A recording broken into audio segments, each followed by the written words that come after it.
everyone. This is Calvin Russell, CEO and founder of 850 Club Credit Consultation. Hope everyone's doing well today. Today, we're going to talk about, does your income or your net worth affect your credit score? Let's go straight into it.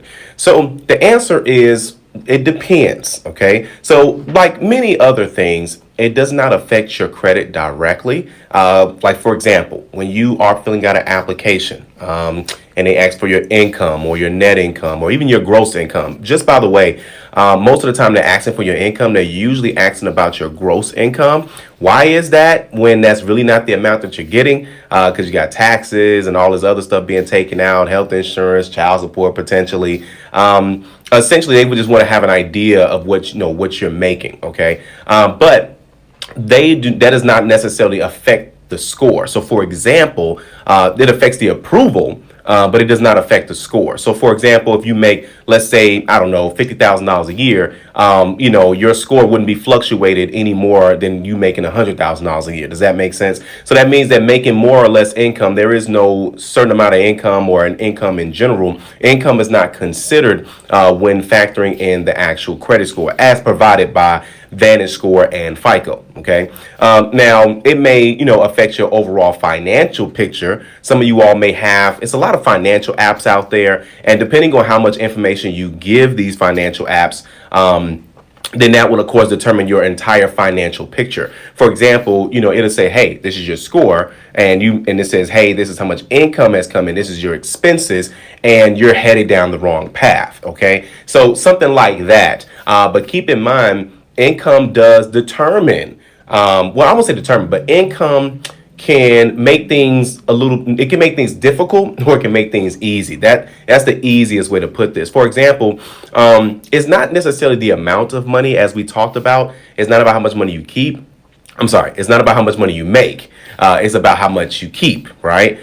So there is no certain amount of income. I know I've seen people be broke at a higher level or be broke at a higher income level, if that makes sense. So instead of hiding, I don't know, the Honda, around the corner so it doesn't get repossessed, they're hiding the Mercedes Benz in their garage so they can't get in so it doesn't get repossessed. You see what I'm saying? So it's the same dynamic.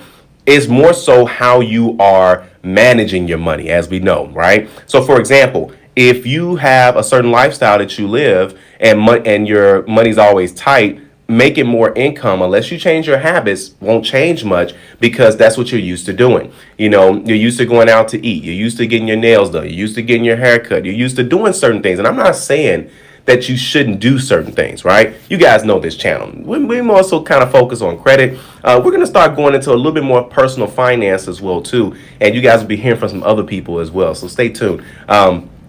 That said, you have to look at how much is going, as long as money is going into where you want it to go, you got to look into how much money is going into certain areas that you want it to go into. So, for example, how much are you saving? How much are you investing? How much are you paying yourself? How much is, so you got to keep up with all of this. A lot of times, for example, if you guys haven't read the book called The Richest Man in Babylon, I'll put that link inside of the description.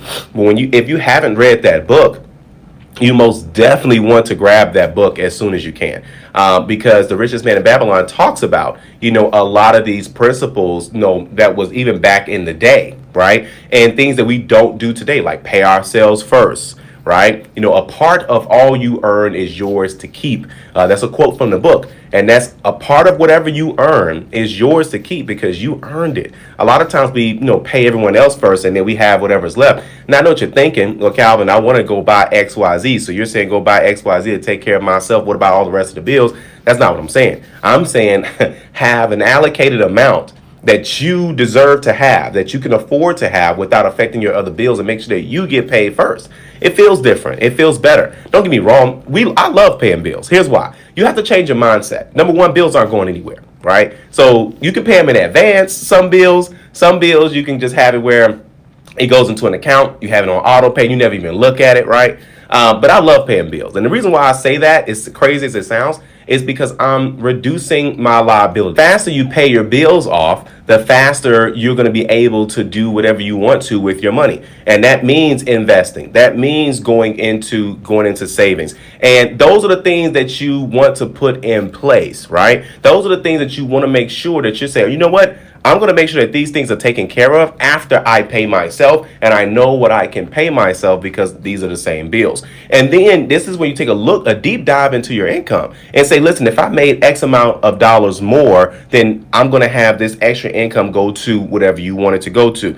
That's what a lot of people do when they start, getting a lot of side hustles going. And there's so many ways you guys can have so many side hustles. We kind of talked about that, whether you're doing Amazon deliveries, whether you're doing, DoorDash, whatever you want to do. And you have it where, okay, I'm going to do X amount of time doing this, and this money is going to go towards, whatever. Because $500 a month may not sound like a lot, or it may sound like a lot to, whomever, right? But $500 a month, that's $6,000 a year. What could you do with $6,000 a year? 1 year of doing something turns into $6,000. That could be a down payment for a house. That could be paying off your student loans.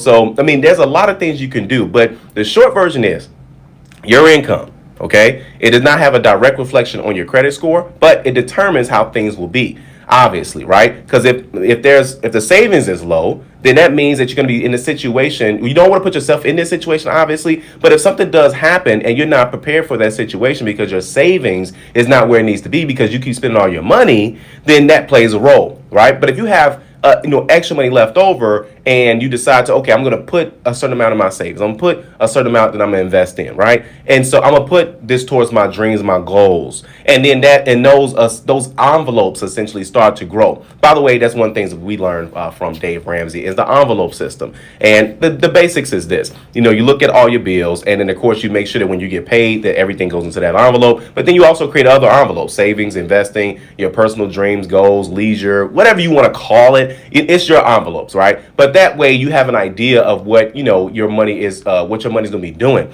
right? And so we'll kind of talk about a little bit later how to get your money to work for you a little bit later down the line, all right? But income plays a role. And this is where, listen, you got to have that conversation with yourself because sometimes we live in a la-la land and we're thinking that everything is fine because we put a number on paper, whatever that number is. And usually if that number that you're making per year is more than what you just used to make or recently used to make, it feels like a lot. But then if you don't have those habits already in place or the strategy, what ends up happening is you are the same person. Your income just changed. Does that make sense? I hope it does. So if you like this video, like it, you want to share it. And as always, be sure to subscribe as we have nothing but great content on the way. Thank you all so much. Have a great day.